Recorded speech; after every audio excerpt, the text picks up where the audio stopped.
वसीम अकरम ने अपने मेमोर को आने से पहले ही मुतनाज़ बना दिया है। उन्होंने दोबारा से कुछ ऐसी बातें की हैं जो कि लोगों के सामने नहीं आनी चाहिए।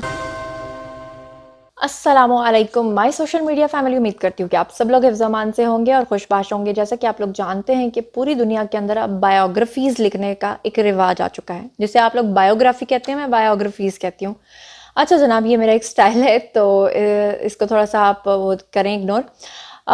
जैसा कि आप लोग जानते हैं कि रेहाम खान ने इमरान खान से अलहदा होने के बाद एक इंतहाई मुतनाज़ किस्म की किताब लिखी। अगर अब तक आपने मेरा वो वीडियो नहीं देखा जिसमें मैंने उनकी पूरी किताब का खुलासा बयान किया है, तो यहाँ पर आपको थंबनेल नज़र आ रहा है, वो लोग देख सकते हैं। अब तक मिलियंस में लोग उसको देख चुके हैं। और फिर उसके बाद आपने देखा कि शेख रशीद ने पूरी ज़िंदगी जो गुजारी है, उनकी ज़िंदगी में जो अप एंड डाउन्स आए हैं उसके ऊपर भी उन्होंने किताब लिखी और उसमें भी उन्होंने बहुत से कॉन्ट्रोवर्शियल वाक़यात जो हैं वो लिखे। फिर इसके बाद आपने देखा कि परवेज़ मुशर्रफ ने भी अपनी किताब लिखी। यानी कि कोई भी शख्सियत जब अपना नाम बना लेती है तो वो अपनी एक किताब लिखती है। अब वसीम अकरम जो कि साबिक कप्तान रहे हैं, फास्ट बॉलर रहे हैं, उन्होंने भी अपना एक मेमोर जो है वो लिखा है। मेमोर किसको कहते हैं? मेमोर बेसिकली कहते हैं उस बायोग्राफी को जो इंसान खुद लिखता है, यानी अपनी आप बीती अपनी ही किताब में लिखता है। लेकिन अनफॉर्चुनेटली वसीम अकरम ने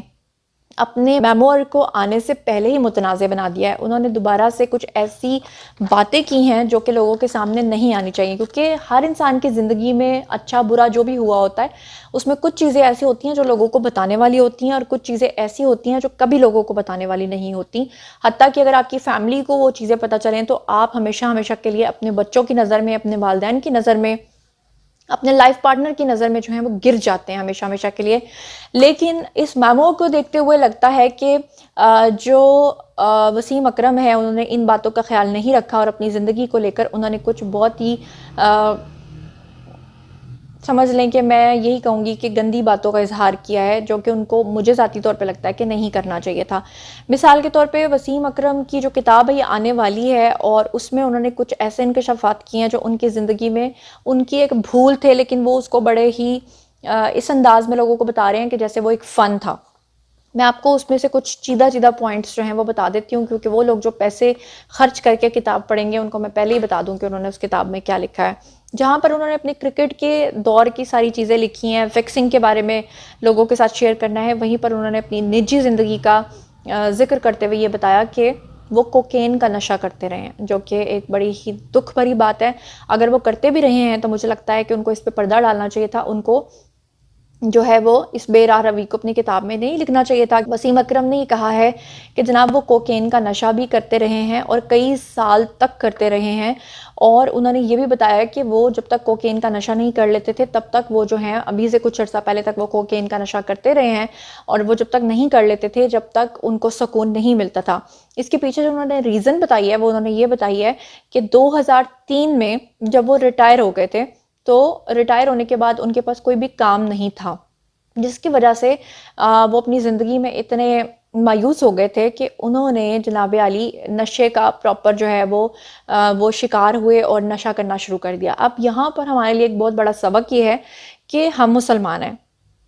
बाहर के ममालिक में आप देखें, अगर कोई ज़िंदगी से मायूस होता है तो उसको प्रॉपर तरीका गाइड किया जाता है, उसको बताया जाता है। जापान के अंदर तो बाकायदा बताया जाता है कि ख़ुदकुशी कैसे करनी है, लेकिन इस्लाम में ख़ुदकुशी हराम है, क्योंकि मायूसी हराम है, मायूसी कुफ्र है। लेकिन अनफॉर्चुनेटली अगर यहाँ पर हमारे ही स्टार्स लोगों को ये तरवीज देंगे या वो उनको ये बताएंगे कि जनाब जब मैं ज़िंदगी में हार रहा था या जब मेरे पास पैसे नहीं थे तो मैंने नशे का जो है वो मैंने नशा शुरू कर दिया, तो ये फिर कहाँ की स्ट्रेंथ हुई, कहाँ का तवक्कल हुआ अल्लाह के ऊपर। अच्छा, फिर उसके बाद वो कहते हैं कि पहली बार नशा जो है वो तब शुरू किया था जब वो इंग्लैंड में थे और वो मैच खेल रहे थे, और उस वक्त उनको एक पार्टी के दौरान जो है वो ऑफ़र हुई थी, और साथ में इंग्लैंड के अंदर शबाब और शराब दोनों की ऑफ़र्स हुई, और वो फिर कहते हैं कि वहाँ से इंग्लैंड से मुझे पार्टियाँ करने की जो है वो आदत पड़ी। अब सोचें कि एक ऐसा स्टार जो हमारे लिए एक बहुत अहमियत रखता था, जिसकी बात हमारे लिए बहुत अहमियत रखती थी, वो अपनी कौन सी खूबियाँ गिनवा रहा है अपने मेमोर में, और वो कह रहा है कि जनाब मैं नशा भी करता था, मैं कोकेन के नशे का आदी भी था, मैंने इंग्लैंड में पहली बार नशा भी शुरू किया, मैं पार्टियाँ भी करता था। ये बहुत ही शर्मनाक बात है जो उन्होंने अपनी किताब में लिखी है। इसके बाद آپ سب لوگ جانتے ہی ہیں کہ اپنی کارکردگی کی وجہ سے جو ہیں وہ وسیم اکرم بہت ہی مشہور تھے، اور ون ڈے میں انہوں نے سب سے زیادہ وکٹس لیے ہیں، یہ بھی ان کا ایک ریکارڈ ہے۔ اور آپ کو یہ بھی پتہ ہے کہ بہت لمبا کریئر انہوں نے کھیلا ہے، 18 سال تک ان کا کریئر چلا ہے۔ آپ کو یہ بھی پتہ ہوگا کہ ان کی جو پہلی بیوی تھیں اس میں سے ان کے 2 بچے ہیں، جس میں سے اور جو ان کی اب موجودہ بیوی ہیں وہ ایک آسٹریلین ہیں، اور آسٹریلین کے ساتھ انہوں نے بعد میں شادی کی، اور اس میں سے بھی ان کی ایک بیٹی ہے۔ اچھا، پھر اس کے بعد وسیم اکرم یہیں تک نہیں رکتے، بلکہ وہ یہ کہتے ہیں کہ جب وہ نشہ کرتے تھے تو اس وقت جو ہے ایک مرتبہ ان کی پاکٹ میں سے جو اس طرح کی چیزیں ہیں نشاور، وہ ان کی مسز نے، جو ان کی ایکس وائف، یعنی کہ جو اب اس دنیا میں نہیں رہی ہیں، ایکس وائف تو نہیں کہیں گے، ان کی بیوی ہی ہیں، مطلب اب وہ اس دنیا میں نہیں ہیں، تو انہوں نے کہا کہ ان کی بیوی نے وہ سب چیزیں دیکھ لی تھیں، اور اس کے بعد انہوں نے ان کو ریہیب سینٹر میں داخل بھی کروایا تھا کہ تمہیں جو ہے نشے سے چھٹکارا جو ہے وہ پانا چاہیے۔ اور وسیم اکرم کہتے ہیں کہ جب وہ ریہیب سینٹر میں جا رہے تھے، گھر پہ جھگڑے ہونے شروع ہو گئے، ظاہری بات ہے بیوی کو جب پتہ چلا کہ وہ نشہ کرتے ہیں تو انہوں نے تو کہنا ہی تھا کہ آپ ریہیب سینٹر میں جائیں۔ تو وہ وسیم اکرم کہتے ہیں کہ جب میں ریہیب سینٹر جا رہا تھا تو میں نے اپنی بیوی کو طلاق دینے کا فیصلہ بھی کر لیا تھا۔ تو یہ چیزیں جو کتاب میں انہوں نے لکھی ہیں، یہ ہمیں کس بات کی ترغیب دیتی ہیں؟ یہ اس بات کی ترغیب، بعد میں تو ان کی ڈیتھ ہو گئی پھر، اور جب ان کی ڈیتھ ہو گئی تو اس کے بعد انہوں نے پھر ایک آسٹریلین خاتون کے ساتھ شادی کی،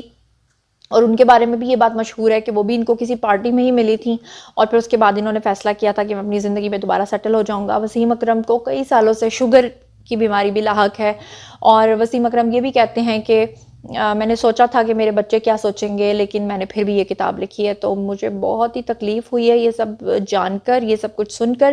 کہ اگر کسی انسان کی زندگی میں ہارڈ شپس آتی ہیں اور وہ نشے کی طرف راغب ہو جاتا ہے، یا وہ پارٹیاں کرنا شروع کر دیتا ہے، یا اگر اس کا لائف پارٹنر اس کو کسی برائی سے روک رہا ہے تو وہ کرنا شروع کر دیتا ہے، اور پھر وہ سٹار کا درجہ پا لیتا ہے، اور سٹار کا درجہ پانے کے بعد وہ لوگوں کو بھی کتابیں لکھ لکھ کے ترغیب دیتا ہے، یہ کیا آپ کو ٹھیک لگتا ہے؟ آپ کو کیا لگتا ہے؟ اور جو چیز جتنی متنازع ہوتی ہے، جتنی گندی ہوتی ہے، لوگ اسے اتنا زیادہ دیکھتے ہیں۔ جیسے آپ نے دیکھا ریحام خان کی کتاب کتنی وائرل ہوئی تھی، اور آپ نے دیکھا پولیٹیشنز کی کتابیں کتنی وائرل ہوئی ہیں۔ اب وسیم اکرم بھی اس طریقے سے اپنی پروموشن تو کر ہی چکے ہیں، اور وہ بتا چکے ہیں کہ وہ یہ سب کچھ کرتے رہے ہیں، اور کھلے عام وہ بتاتے ہیں۔ تو اب باری ہے جناب آپ لوگوں کی، کیا